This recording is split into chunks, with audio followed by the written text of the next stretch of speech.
Mark Lynn. I want to welcome you to the Remote Workplace series. Today we'll be discussing how cities are leveraging the remote workplace with my special guests, Stephen Elkins and Hugh Miller. Stephen Elkins is the CIO of the City of Austin and has been there nearly 10 years. Hugh Miller is the Head of Innovation Strategy at NetSync and is also the former CIO of the City of San Antonio. Well, we find ourselves in challenging time for the cities as they face the rapid rise of the remote workplace so they can provide the services their citizens need. How drastic did the city's priorities change in regard to technology given COVID-19? Well, Mark, what we've realized when COVID-19 happened was that we were lacking in workflow. And so the first thing we needed to do was get people working remotely. So number one, make sure people had the right technology, they were secure, and they were able to connect and be productive. The second challenge was, how do we automate some of the manual processes that you don't see during the normal day-to-day operation? And an example of that would be where you have documents that you sign manually, put it in a folder, and you hand it off to somebody else. That can't happen anymore. And so you needed to quickly spin up a electronic signature tool and scale it across the whole city. That being said, we actually had pockets of these tools, but we didn't have it for everybody. So I would say that the changes and challenges that we face were getting people remote working, get them used to some new technology, get them used to a new way of interacting like we're interacting right now. This is how the city interacts now, like we're doing at this point in time. And that was not the case. I mean, there was a cultural change as well.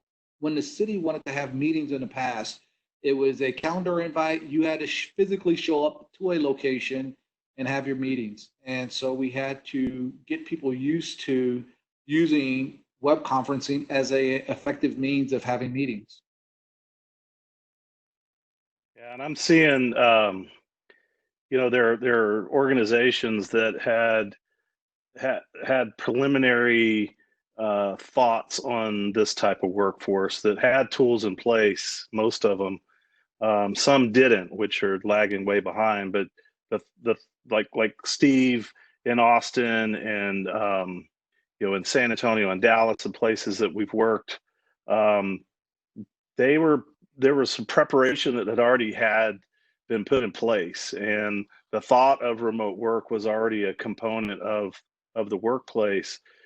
But then to shift everybody to it changed the mode for most organizations. So you had to identify what was the compute device that they were going to use remotely, what were the collaboration tools they were going to use. Do you have, like Steve said, do you have the license counts that keep you in compliance? And then you start meshing all this stuff together with tools that, ideally it now preps you for a completely different workforce for tomorrow that gives the doorway for a complete change in who you hire, how you hire them, where they work and when they work, and components like that. Because I feel like if we can define the deliverables that we need to for our employees, then we can basically rate how they work on the deliverables versus whether they've been sitting in a chair for 8 hours in the same building as everyone else, not really knowing whether they're giving you a full 8 hours of work that you're paying them for. So I feel like the change has actually opened up a whole new realm, but there was a lot of preparation that needed to be in place for that to happen.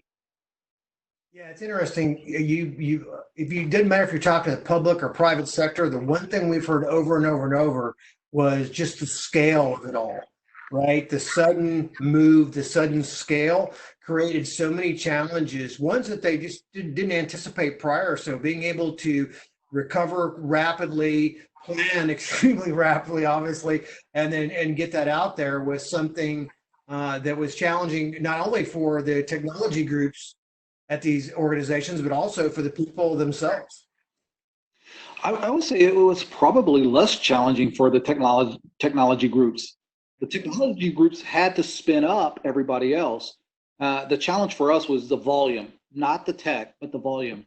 The challenge on the business side of things, and I'm saying that, the non-tech side, was they didn't have not everybody had the devices. Some people didn't have connectivity. And so not only did we had to provide devices, we also had to provide a means to connect. But there was this ask to provide MiFis for certain people, and and and there was a challenge there because all the carriers were out of MiFis because everybody was going after them. So there was a group where we had to provide cell phones as a means of tethering to the cell phone as a way of having a hotspot. Really, really amazing. It did what I think I also read an article that somewhere in, I don't know if it was Austin ISD or the city of Austin, they put Wi-Fi on buses to try to help bridge some of the gap. Is that right? That's correct. So they did it. They may have done it in other places, but they did it in Capital Metro, which is not really a city department. It's quasi-city, but yeah, they put Wi-Fi on the buses. Yeah, it was. Do you think some of that? Do you think some of the solutions or some of the way people have been able to, work quickly with technology? Do you think some of that is because Austin's known as a city for technology? Obviously, for outside of the Silicon Valley, Austin's probably number two. I don't think it really had much to do with where we were geographically. I think the biggest piece was everybody across the country had to adapt to these solutions that were out there. And the reality is that government lagged in providing some of the same solutions that people were accustomed to when working with other entities. And an example of that is um, if you're dealing with your bank or you're dealing with some other provider, there you've probably already used a lot of that tech. You probably use chat features. If you have a problem with something, you'd be able to log in and have this chat feature, which would allow you to interact with somebody remotely. We didn't turn all those things on at the city until we got into this situation. But I think also other cities were facing the same challenges, and their workforce as well as the community were used to they were already used to some of this tech. So this shouldn't have been anything new. The new piece was it may not have been the same tech that they were using. And Gotcha. so it was just getting everybody spun up on a certain platform that they may not have had in the past. Yeah, so Stephen and I had been at a lot of events together, and over the years, we've had conversations about developing the workforce to the point where we are today. And the interesting thing is the discussions were actually something that were going to be progressive. So you would start, like, we've always had IT people that worked remotely, and the progression would work through the organization, and that way you could reduce the footprint of the buildings and the different components that are very expensive for a business, and you reduce the traffic off the road during the morning and the evening where everyone jumps on.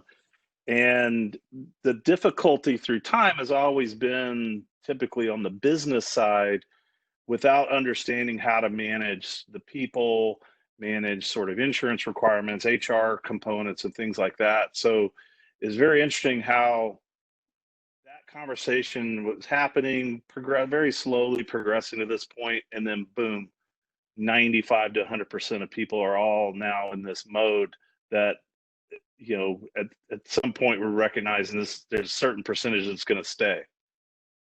So Yeah, that brings up a real interesting piece, Hugh, because so how did the continuity of operations plan work for the pandemic?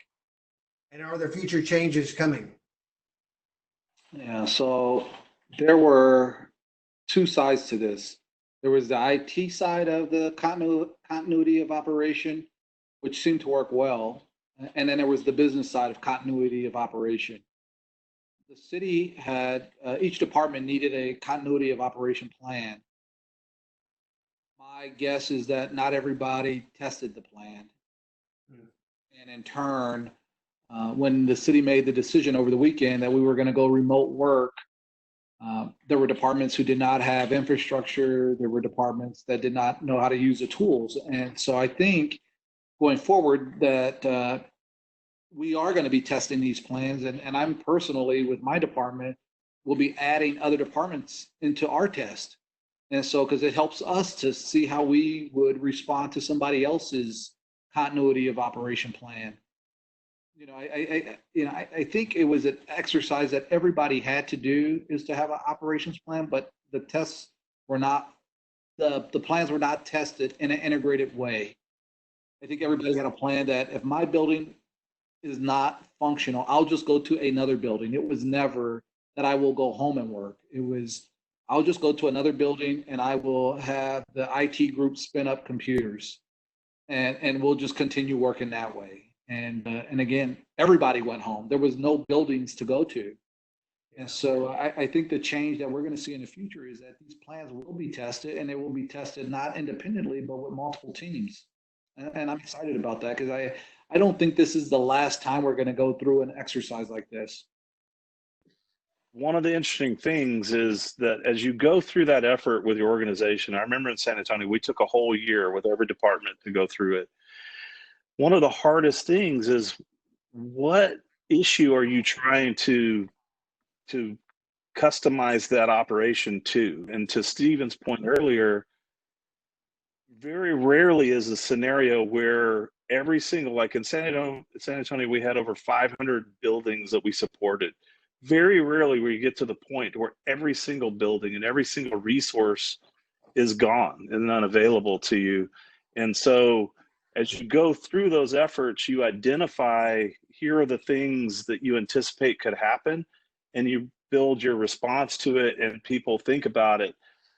I don't know if very many people ever thought that we would just lose every building and resource that we had without some major event like a disaster, physical disaster. So I think that made it really difficult. And one of the things that it opened up, though, that's really kind of nice, is the fact that now the organization will look to IT with a clear understanding that the business systems and the applications and the different things that we rely on to do our services every day now need to be available from wherever we are with whatever type of device. Because one of the complex things that always would happen is whether an organization decided to use Mac, or they decided to use Linux, or they decided to use Windows. Mm-hmm. At some point, where we are today in our technology, most of that shouldn't matter, right? We should be able to access stuff ubiquitously from wherever we are. And I think that is going to open up for a lot of things now with everything that we do. And to Stephen's point earlier, a lot of times government lags behind.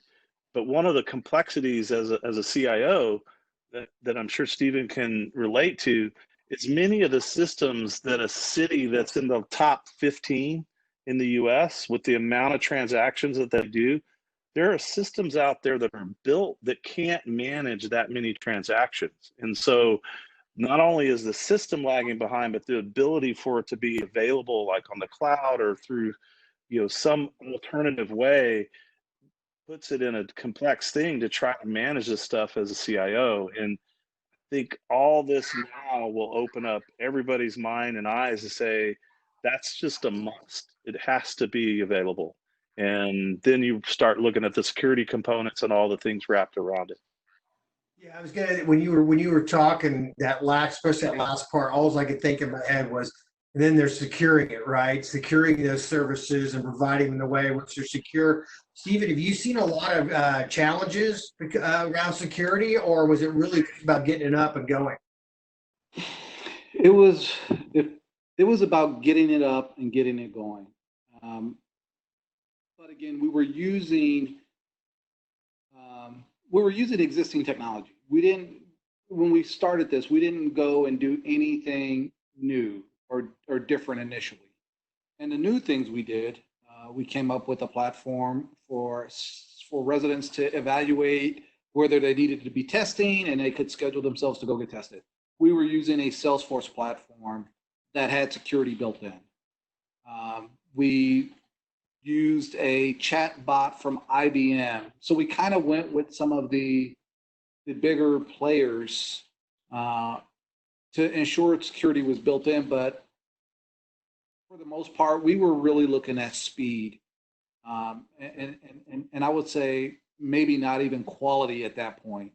It's how do we put something out sooner than later, and let's iterate on it and make it better as we go, because we couldn't go dark.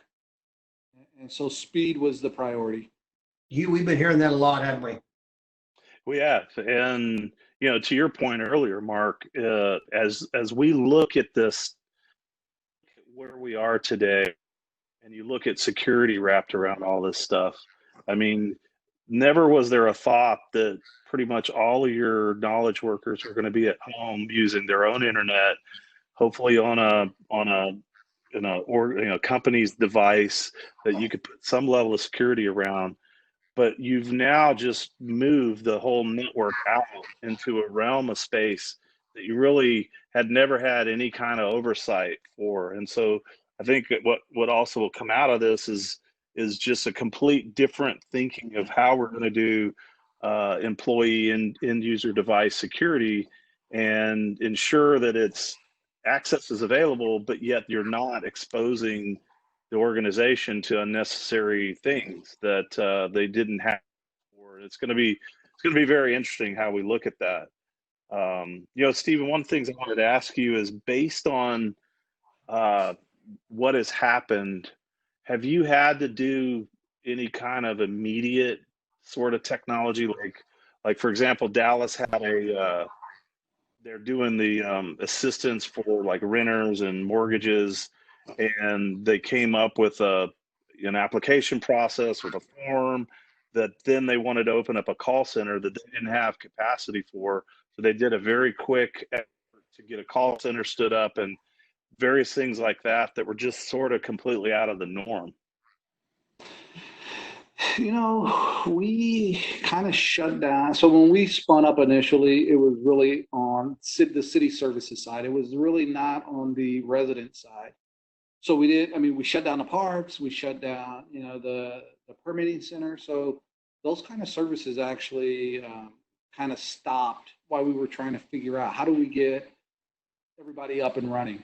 And so the new things we spun up, right, was our chat bot. The other thing was the testing platform. But for the most part, we did not spin up anything new. I mean, we rolled out. You changed your council meetings, right? They had to go remote. Absolutely. So we had to go remote with council meetings, and we are a team shop, but we actually end up doing council meetings with WebEx because of the capability WebEx had that Teams would not allow. Teams, they allow you to put 4 tiles up of people at one time, and WebEx allows you to put up multiple people. And so we have 10 council members, we have a mayor, city manager, so we're able to show everybody, to the residents. So again, it feels like we're conducting business as usual, even though we're in this remote workspace. So yeah, we actually had to stand that piece up. We're looking at how to do courts now. I was getting ready to say. I was getting ready to ask you that. So we're looking at how do we do courts, and again, we don't have it figured out just yet, but we're working toward that right now. Yeah, because I was talking with the court clerk for San Antonio, who I'd worked with for several years. He was expressing the same concern and the same complexity that they have. They actually even used to do remote court kiosks. So they were sitting out at grocery stores and various things, so you could interact with a judge at a kiosk and pay fines and do all these different things, of which now you recognize, it was a hard sell back then. Now you recognize a big value with it. And I think that's, so as we talk about, engaging our employees, figuring out, okay, we got to move them out to the farther out away from the office, et cetera. The other part of that now, to your point, Stephen, you mentioned, is this is now the discussion about how do I manage the services and our customers or citizens able to function in a different environment that we've never had the need to before. I mean, there are pieces of it, obviously, and the desire to, but really now the systems that we look at, that's again a must that's going to have to be in place is how do I get them engaged with us in a way that's as similar as they were used to, or even better than what they were used to, so they don't have to drive to different places and linger with a whole bunch of people that they typically didn't like in the first place, and now it's kind of a must, especially for the next probably 6+ months. I actually think that there's a lot of positives from a technology standpoint that are going to come out of this. I don't think it's for the next 6 months. I think a lot of the services are things you and I have talked about in the past. Hugh, how do we create these same experiences in working with government where you don't have to drive down and sign a piece of paper, swipe a credit card? How do we provide services like they're used to consuming services when interacting with non-government agencies? And so again, I think some of this stays.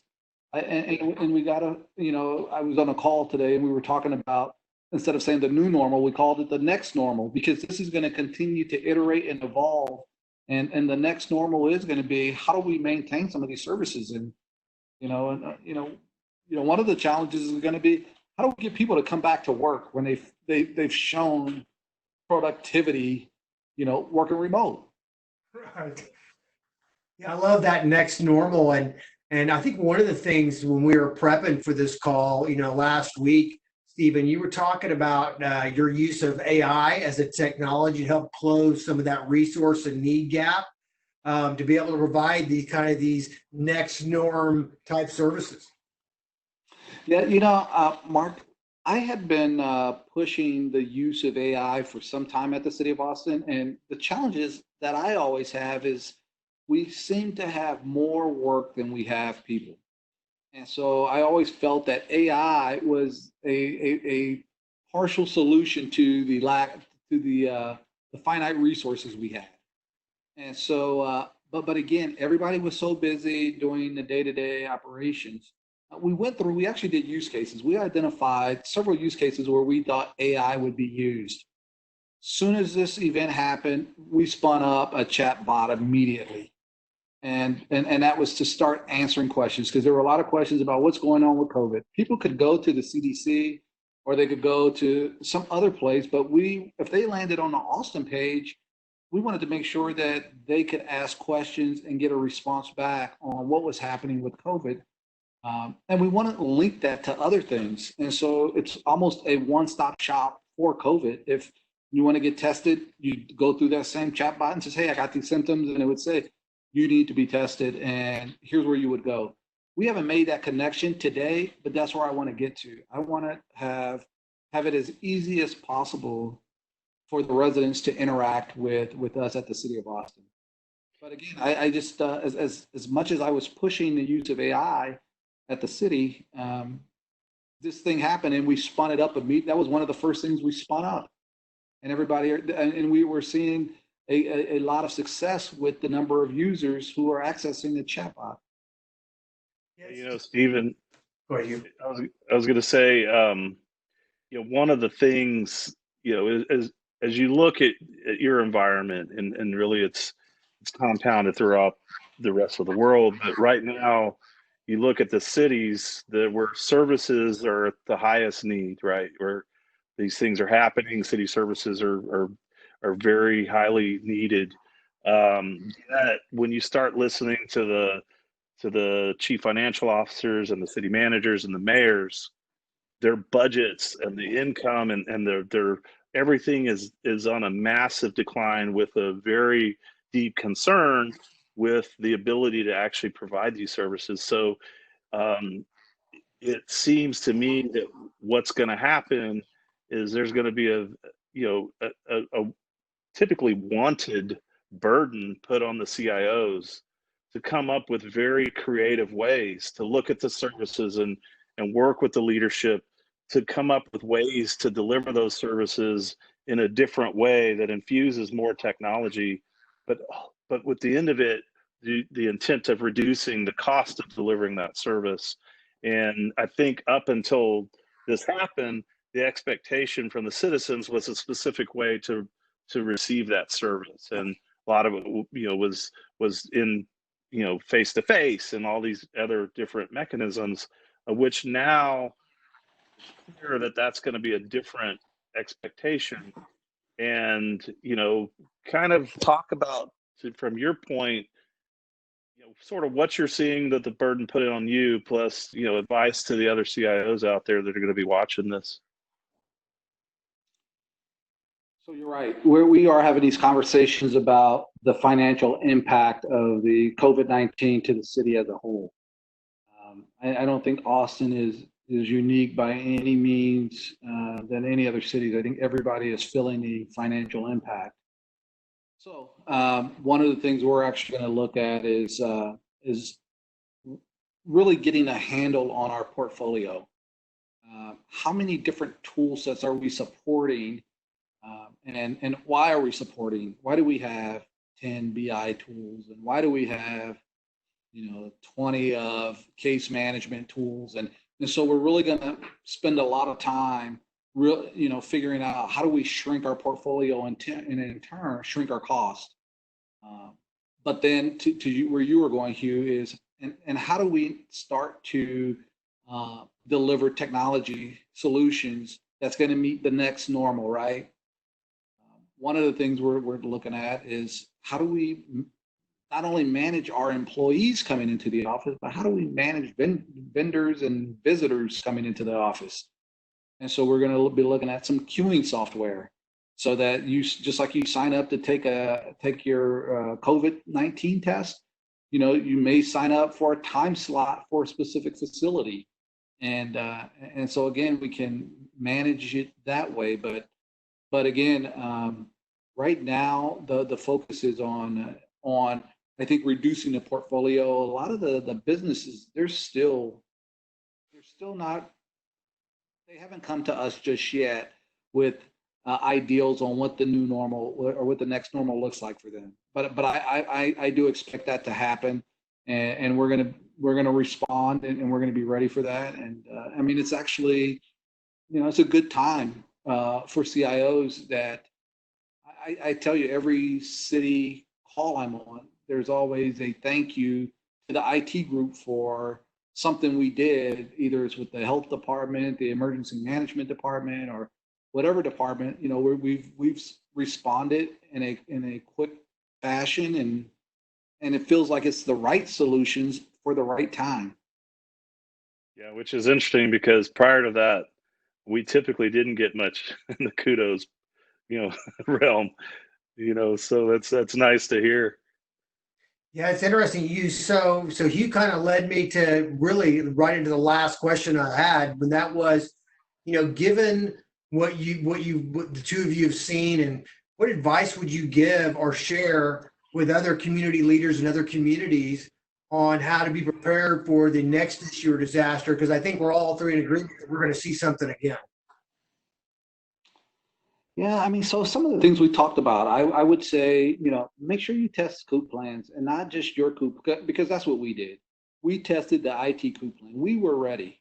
But again, us being ready is one of 40 departments. And so you need to make sure that you're testing COOP across the city. And I think the other piece is that, don't let, I don't mean this in the wrong way, but don't let a crisis, go away without taking advantage of some of the things, some of the technology that you needed to introduce anyway. If you've been wanting to do, multi-factor, but you haven't been able to get to it, now's the time. Do not walk away from those opportunities to introduce technology that needed to happen anyway. Yeah, and so Stephen, with the continuity of operations plan, your COOP plan, to your point, somebody needs to be on that type of role that helps the different departments in the organization look at their pieces. Do you see that being requested out of IT, emergency operations? Like, what's your I think so. We actually so from the prior director of emergency operations, that's where it sat. And so again, it was shelfware for the most part, that everybody checked the box, everybody had a plan, and it sat on the shelf. And it was never required to test the plan. And so I think the emergency management group is probably going to be the owner of it, not the IT shop. I think we're a partner, but we're not the lead on that. Yeah.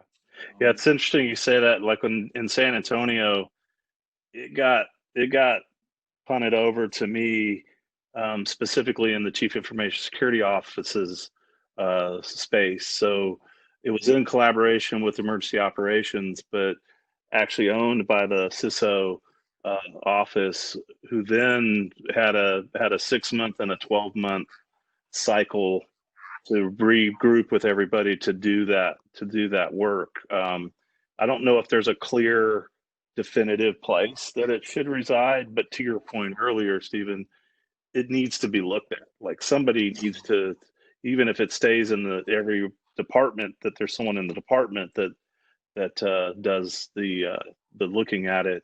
And to your question, Mark, earlier. So, and Steve and I have talked about this a lot in a lot of different occasions. The relationship that the CIO has is very important to be involved with every department leader, every leader. They literally need to be the one who has the most knowledge of the organization, the breadth of knowledge of the organization, because every one of the services is going to rely on a realm of technology. And somebody in IT needs to have a good understanding of those business processes to then be able to convert it into something like this that happens, to say, okay, here's where we are, but here's where we need to be. And we recommend this technology to be able to like fulfill that. Stephen's a great example of that relationship building CIO. But if you look through time, the role of the CIO continually changes and matures. This is really going to put them in a place that is different than before, but very necessary as a key leader inside of every organization. Hey, Mark, and one other thought on this too, and Hugh made me think about this, is that scale your network beyond your city organization or your county organization, because this event happened to everybody. It happened to the county, it happened to the state, it happened to all the organizations in our community. And so we were all trying to solve the same problems. Back in the day, Hugh and I would meet quarterly because we knew we were all trying to solve the same problems. And we said, how can we help one another? That same thing needs to happen now as well. So you need to build your relationships, now, so that this morning I was on a call with Del Med, I was on a call with Travis County, and we were jointly talking about how do we share data? How do we help each other? Because your customers are our customers as well.